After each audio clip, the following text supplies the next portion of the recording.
काका, काका आप शांत हो जाइए काका। आप मत रोइए काका।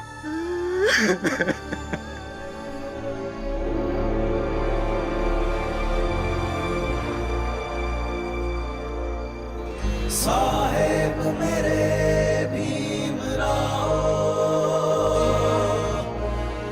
साहेब मेरे भीमराव,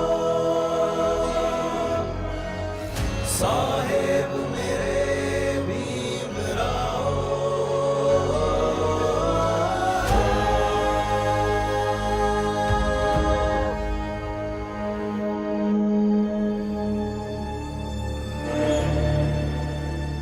मीठा बनाने के लिए कहा था ना आपने, खा लीजिए आखिरी बार।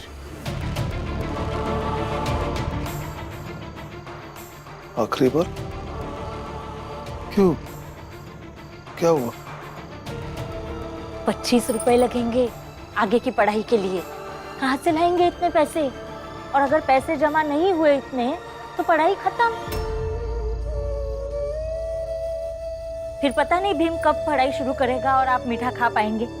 इसलिए 25 रुपए कोई कम रकम नहीं होती है। 25 रुपए? हाँ 25 रुपए। समझ रहे हैं ना आप कितने होते हैं 25 रुपए? और ये तो अभी की पढ़ाई के लिए। जैसे जैसे पढ़ाई आगे बढ़ेगी और पैसे बढ़ेंगे। मेरी बात मानिए, भीम से कहिए ये पढ़ाई वढ़ाई छोड़कर कोई काम धंधा ढूंढ ले।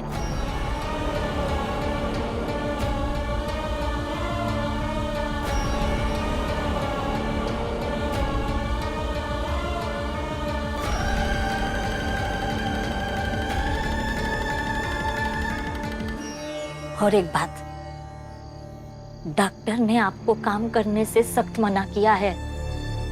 जब तक आप पूरी तरह ठीक नहीं हो जाते आप काम नहीं कर सकते। इस बार डॉक्टर की मान लीजिए। मुझे भी फिक्र है आपकी।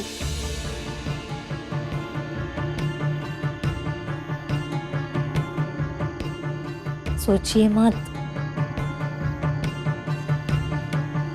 बेटे के पास होने की खुशी में मीठा खाना था ना आपको, तो खा लीजिए।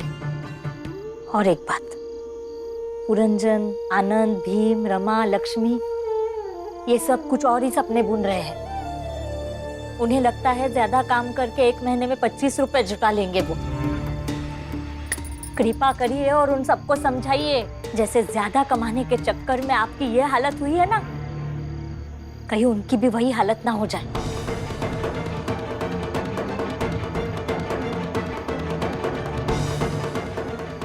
खाइए, लीजिए खाइए। सोचिए मत ज्यादा।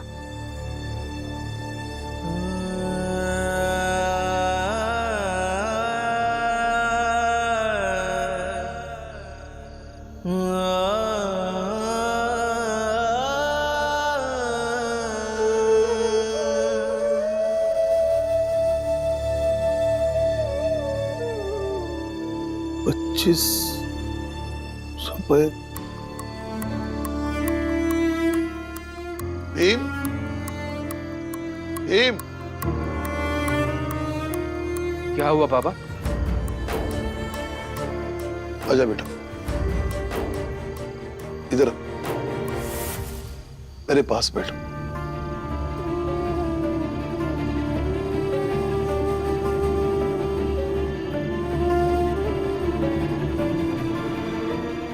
हाँ,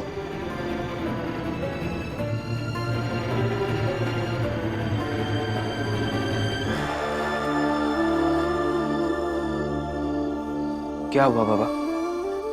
हम दोनों पड़ोसी हैं और मेरा परिवार ऐसा पड़ोसी नहीं है कि पड़ोस का लड़का परीक्षा में पास हो जाए तो उसे कुछ अच्छा खाना बनाकर खिला दे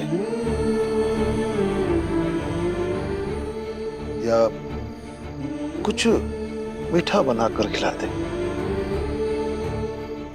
लेकिन मैं अपनी थाली से एक निवाला तो खिला सकता हूं, और इसके लिए मुझे कोई रोक भी नहीं सकता।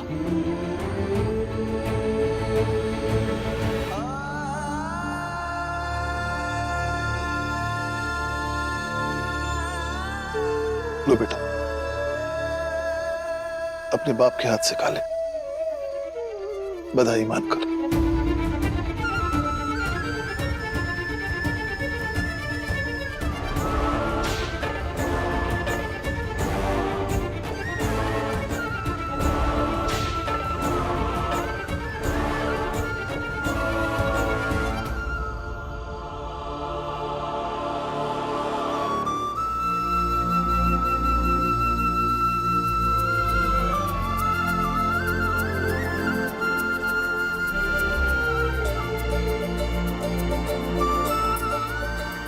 देव,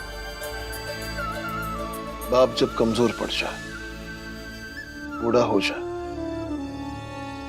तो इसका मतलब ये नहीं कि उसके बच्चे उसे झूठ बोलना शुरू कर दें।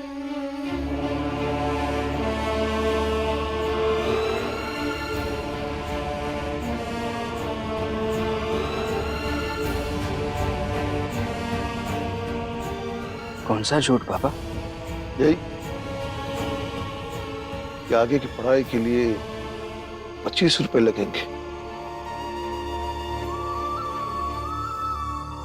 और ये बात तुमने मुझे अभी तक नहीं बताई।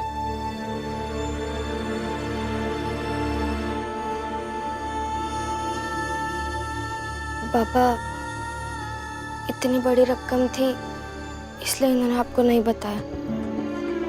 हाँ बाबा, आप चिंता मत कीजिए, हम सब है ना, हम सब मिलकर भीम की पढ़ाई के लिए पैसे कहीं से भी इकट्ठा कर लेंगे।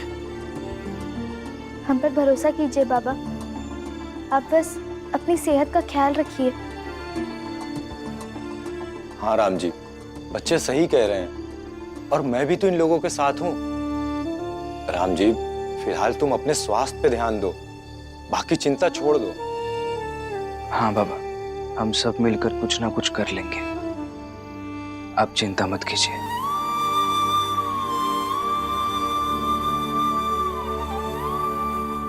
लेकिन मुझे एक बात बताइए, मेरे पास होने की खुशी में आपने मुझे मीठा खिलाया, आप मीठा नहीं खाएंगे?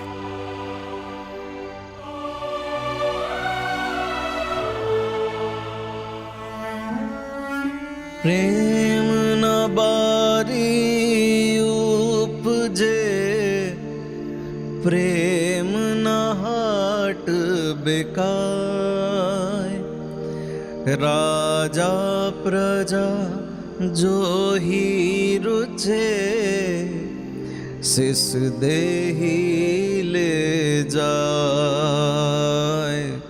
सिस देही ले जाए।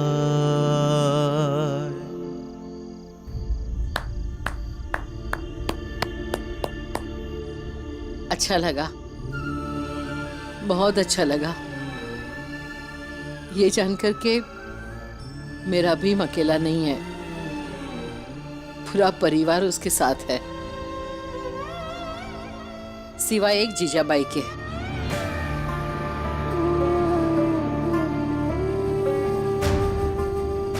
जीजाबाई, तुम अकेली ना तो विरोध कर पाओगी ना ही जीत पाओगी, सबको समझ में आ गया है, और जब तक तुझे समझ में आएगा तब तक बहुत देर हो जाएगी।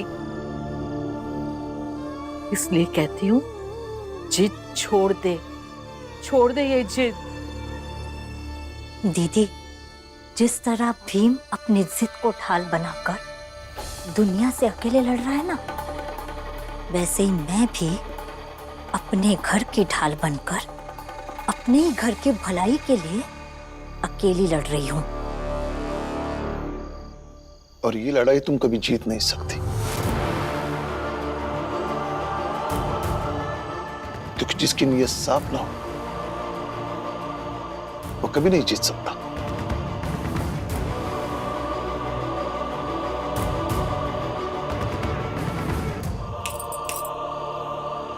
अपने हाथ में जाओ, अपनी हद भूलो मत। जाओ।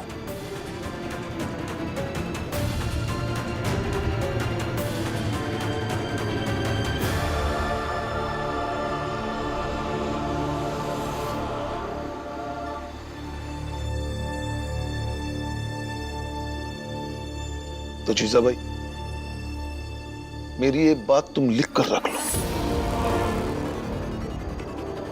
मुझे कुछ भी लिखकर रखने की जरूरत नहीं है, क्योंकि ये लड़ाई भीम पहले ही हार चुका है। 25 रुपए की इतनी बड़ी रकम इस जन्म में तो क्या, किसी भी जन्म में जुटा पाना असंभव है भीम के लिए।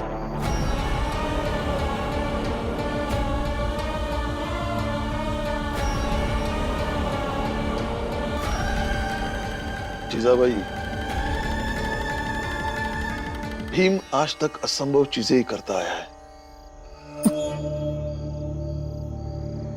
और वो इसके लिए कोशिश भी करेगा, और मुझे पूरा यकीन है कि वो इसमें अवश्य सफल होगा। ठीक है, करने दीजिए कोशिश।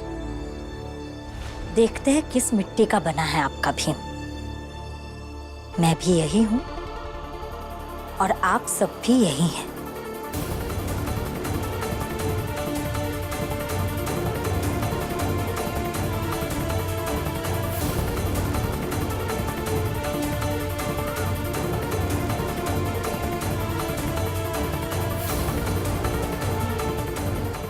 लेकिन आपको ये कहाँ पता है कि मेरे पति जिस मिट्टी के बने हैं उस मिट्टी का कोई दूसरा हो ही नहीं सकता।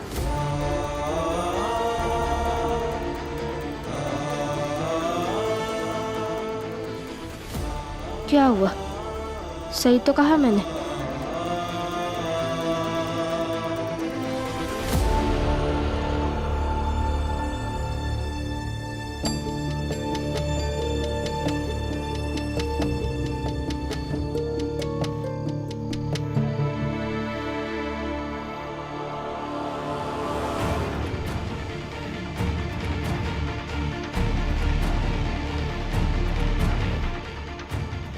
आप चिंता मत कीजिए, हम सब है ना, हम सब मिलकर भीम की पढ़ाई के लिए पैसे कहीं से भी इकट्ठा कर लेंगे।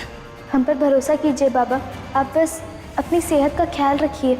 हाँ राम जी, बच्चे सही कह रहे हैं, और मैं भी तो इन लोगों के साथ हूं।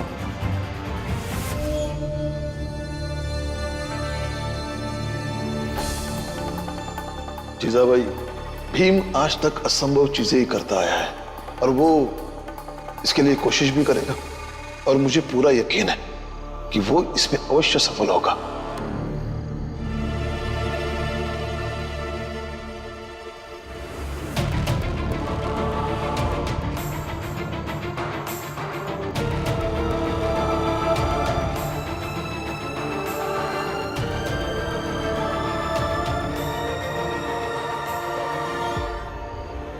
भीम, अब अगर तुम्हें नहीं रोका पढ़ने से तो तुम ऐसे ही अपनी पढ़ाई वाली नौटंकी जारी रखोगे, और तुम्हारी पढ़ाई के चक्कर में इस घर के बाकी सबका जीवन मुश्किल नहीं होने दूंगी मैं। कुछ भी करके तुम्हारी पढ़ाई रोकूंगी, यही सही समय है।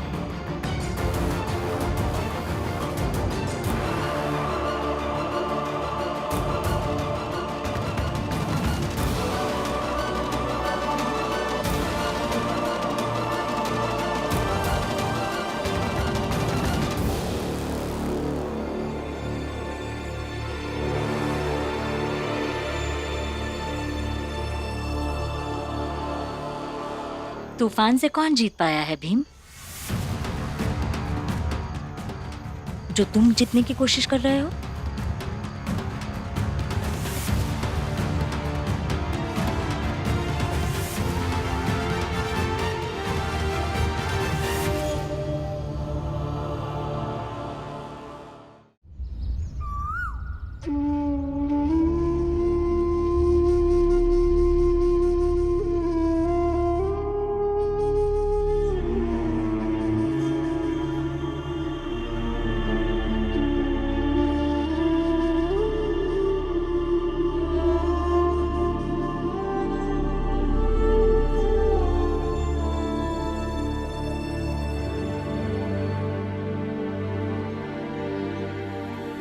बुआ, जा रहा हूँ। संभाल कर जाना।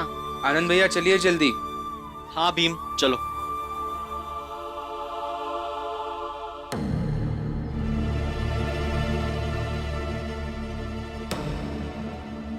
समझ तो मैं कल ही गई थी कि अब तुम सब लोग एक साथ हो गए हो, लेकिन इसका मतलब ये नहीं कि मुंह उठाकर साथ में घूमने चले जाओ। और तुम्हारा क्या काम है सुबह का? चाय बनाना। और तुम कहाँ चली? आई मैंने चाय बना दी है, आप थी नहीं, और क्योंकि बाबा सोए थे तो उन्हें उठाना भी सही नहीं समझा, उनकी तबीयत खराब है, तो मैंने आप लोग की चाय ढक के रख दी है। और खुद चाय पीकर जा रही हो। इस भीम और रमा के साथ रहकर संस्कार मत भूलो अपने। नहीं आई, हम में से किसी ने भी चाय नहीं पी है। वो तो मैं और रमा काम पर जा रहे हैं और भीम और लक्ष्मी काम ढूंढने जा रहे हैं। वो भीम की पढ़ाई के लिए 25 रुपए इकट्ठे करने हैं ना, जल्दी से। और मैं भी लोगों के साथ काम ढूंढने जा रहा हूँ। चल भीम, देर हो रही है। सबको अपनी मनमानी करनी है यहाँ। जीजा भाई, एक प्याली चाय पिला दो। हाँ, पिलाती हूँ। बहुओं को घर के बाहर भेज दीजिए और पत्नी से काम कराइए।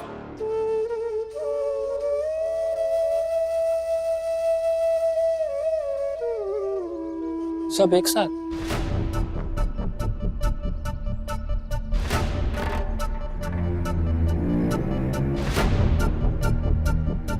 लो, अब तक पढ़ाई के नाम पर भीम, रमा और राम जी बर्बाद होते थे। अब सारे लोग इस मंडली में शामिल हो गए। पहले सिर्फ भीम बर्बाद हो रहा था, अब ये सब लोग बर्बाद होंगे। हमें क्या, हमें तो बस इसे बर्बाद होते हुए देख कर ही मजा आता है। सुनो, सब चाल वाले बाहर आ जाओ। अरे सुनो, सब चाल वाले बाहर आओ। ना मालिक।